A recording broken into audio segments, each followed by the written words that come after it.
Alright, so the next flower is the Cetus Mum. Whoops. I did this in 2 different colors already, and in the middle part you can kind of get crazy and do what you think might look nice. On this one I did some dots of glue and then I put some dark colored glitter, and on this one we did a little ink pad and smudged an ink pad around. Yeah, I was looking at some pictures online and I wanted to try to create this dark gradient inside there, so I think the best way to do that would probably be with some kind of a sponge and lightly dab it with some ink. But I took, here if you can show them that, I just took a paper towel and just kind of scrunched it up. And dipped it in an ink pad and then just kind of sponged it on there. Yeah, just to kind of make it darker in the center and let it kind of gradient outward to make it more interesting. Because the actual flower itself is so intricate when you look at it in real life pictures that it's very difficult to recreate with paper, so you're kind of left to bring out the artistic side in you and dab and add glitter or whatever. So on the center of this flower I went ahead and bent all the edges up on the center just with my finger, and I also rubbed a darker brown ink pad around the edge of it, and I've already glued these guys together, so I'm just going to glue this last top layer on, and then I'll show you how I did the bottom layer. I'm sure you're starting to see a pattern here. It gets kind of some of the same techniques over and over on these flowers, but it's still nice to see. So I'm going to rub, like, this is kind of a dark brown ink pad on a dark brown. You can't see it too well, but that's okay. And then I'm just pinching each petal all the way around. And then I could either glue the top to the bottom, or I could put some 3D dots in there. Either way, it doesn't matter. I've done it both ways and it looked good both ways. So since this is a big one, oops, oh yeah, that's right. Since that's a big one, I'm going to put 3 on there.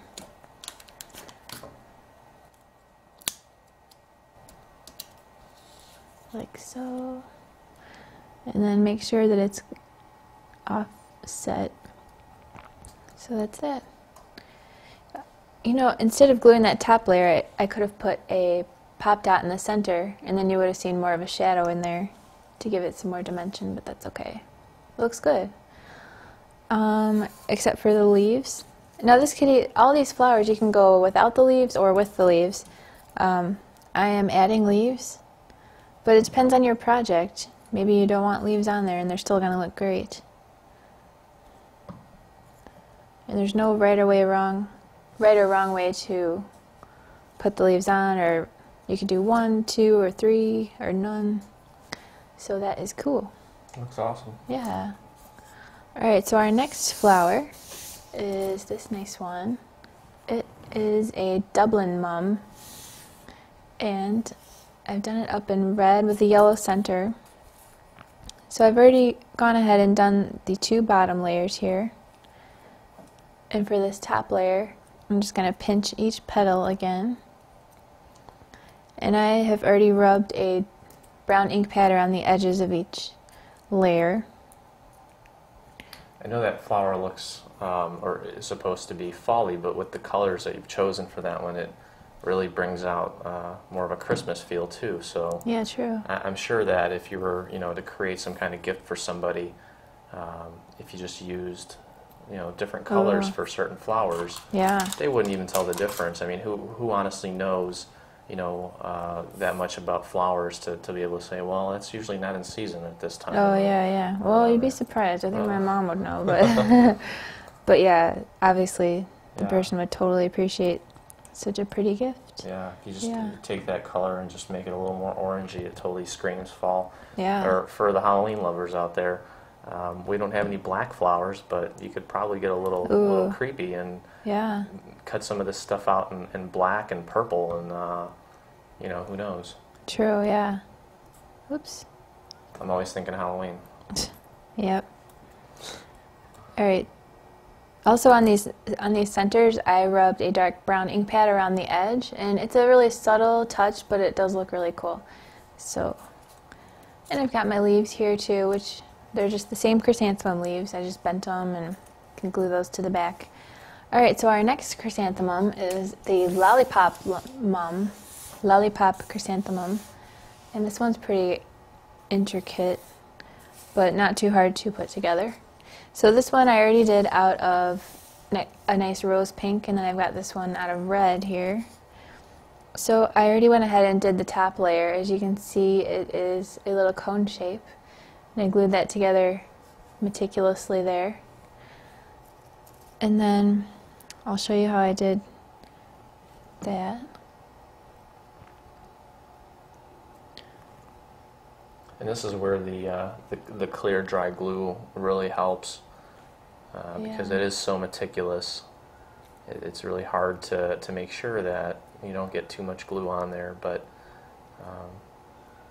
either way it's going to look fine. Yeah. There's no perfect flower in nature, so Definitely. So that cone is a little bit bigger. It's going to fit right in there.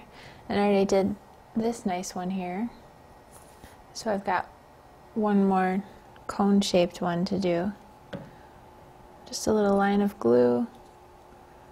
Bend it around and hold it. So for this one there's 4 cones basically? Mm-hmm. Okay, and the rest of them are flat? Yeah, the rest of them are flat.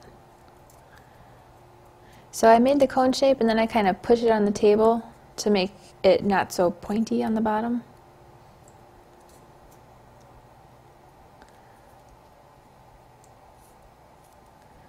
And that's that.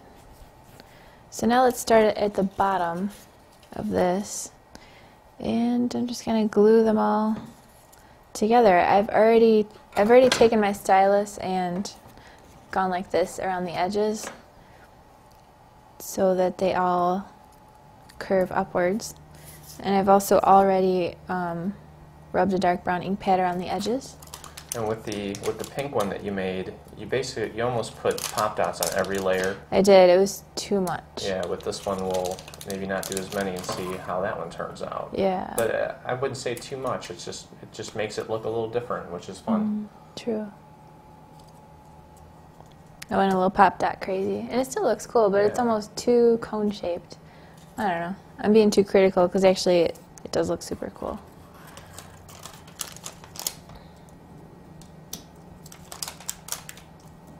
So for these, I noticed that the AC cardstock cut better for me than the basil cardstock. I did have to redo this one after I cut it with the basil. So I will just glue that.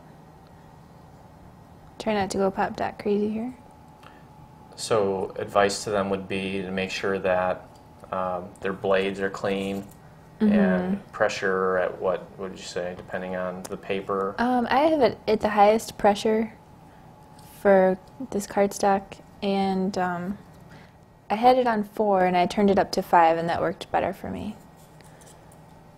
Yeah, and for some reason, just from experimentation and trial and error, and we're not trying to pitch AC cardstock because they're paying us. It's just no, not at all. They just really make the best paper, and when we cut it, you don't have as much stuff to clean off the edges. It just seems to be the most compatible. Totally. With the blade.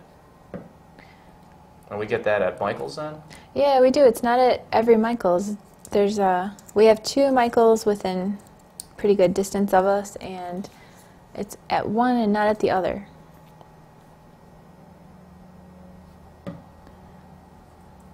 So now I'm putting my cone-shaped guys in here.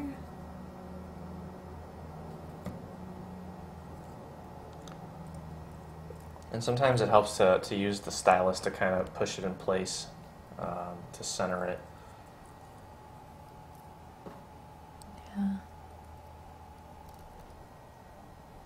Yeah. I'm pushing down kind of hard because I don't want it to be too cone-shaped. Yeah, that looks awesome. Yeah. Now I'll be careful with this glue because it is on the top layer. So yeah, once that dries, the glue won't be too noticeable. So there's that.